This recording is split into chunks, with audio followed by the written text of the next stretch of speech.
कृष्णा। राधे राधे। श्री हरिदास। अमावस्या के दिन पीपल के पूजन का विशेष महत्व होता है। पीपल के पूजन के साथ यदि अमावस्या का व्रत व अमावस्या की कथा सुनी जाए तो दोहरा लाभ होता है। अमावस्या की तिथि पितरों को समर्पित होती है। इस दिन भोजन, चावल, आटा आदि अवश्य दान करना चाहिए।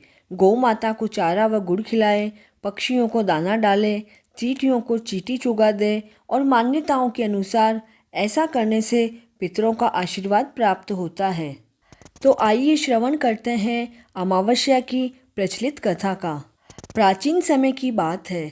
एक नगर में एक राजा राज्य करता था। उसकी प्रजा सुखी व संपन्न थी। राजा की रानी धार्मिक प्रवृत्ति की महिला थी और प्रजा को अपने संतान की तरह प्रेम किया करती थी। राजमहल के सामने साहूकार की हवेली थी। रानी व सेठ की पत्नी दोनों सहेलियां थीं व उन दोनों की दोस्ती बहुत प्रगाढ़ थी। एक दिन साहूकार की हवेली से साहूकार की पत्नी की रोने की आवाज़ आने लगी। यह आवाज़ जब रानी ने सुनी तो उसने अपने पति से पूछा कि यह रोने की आवाज़ें कहाँ से आ रही है। तब राजा ने कहा कि सेठ का पुत्र मर गया है, इसलिए सेठ की पत्नी बहुत दुखी है और वही तीव्र आवाज़ में विलाप कर रही है।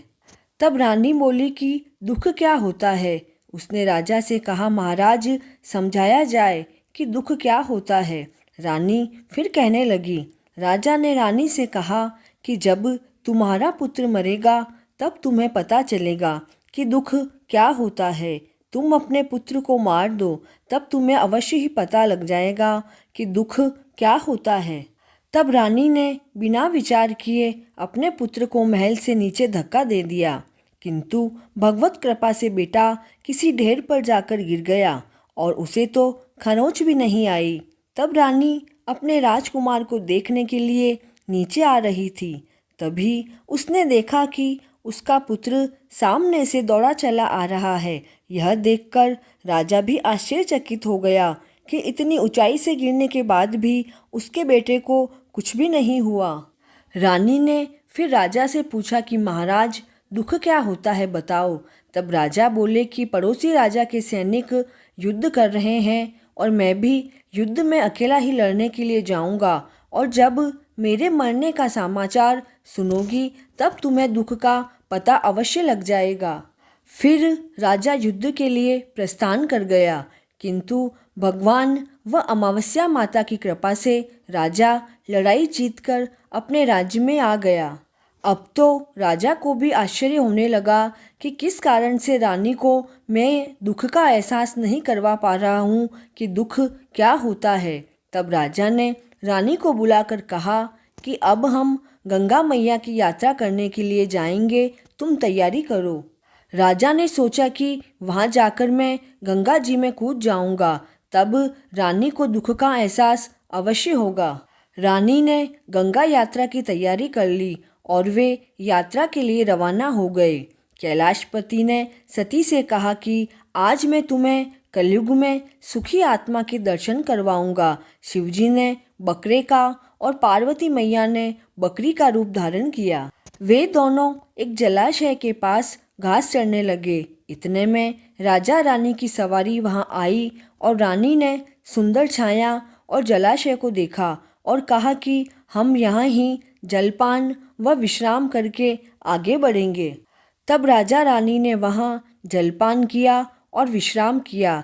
राजा पानी लेने के लिए जलाशय में चला गया। बकरे के रूप में विराजमान शिवजी ने माता पार्वती ने पूछा, स्वामी इस रानी को दुख देखना है तो वह दुख कैसे देखेगी, इसे दुख क्यों नहीं प्राप्त हो रहा है।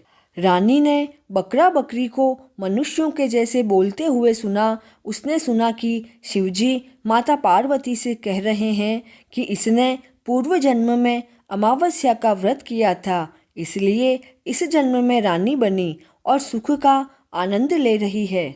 यह राजा तो गंगा में भी नहीं मरेगा। तब रानी ने उनकी बातें सुन ली। तभी राजा पानी लेकर आया तो रानी ने राजा को सभी बातें जो शिवजी व पार्वती जी के बीच में हुई थी वह सभी बता दी। तब वे दोनों वापस अपने नगर आ गए। फिर राजा ने अपनी प्रजा को अमावस्या का व्रत करने की आज्ञा दी। राजा ने कहा, जो भी अमावस्या का व्रत करेगा उसे कभी भी कोई दुख नहीं उठाना पड़ेगा, इसलिए सभी को हर अमावस्या का व्रत अवश्य ही करना पड़ेगा। राजा स्वयं भी अमावस्या का व्रत करता, पूजा करता व कथा श्रवण अवश्य करता था। अमावस्या की कथा पूर्ण हुई। जय श्री कृष्ण।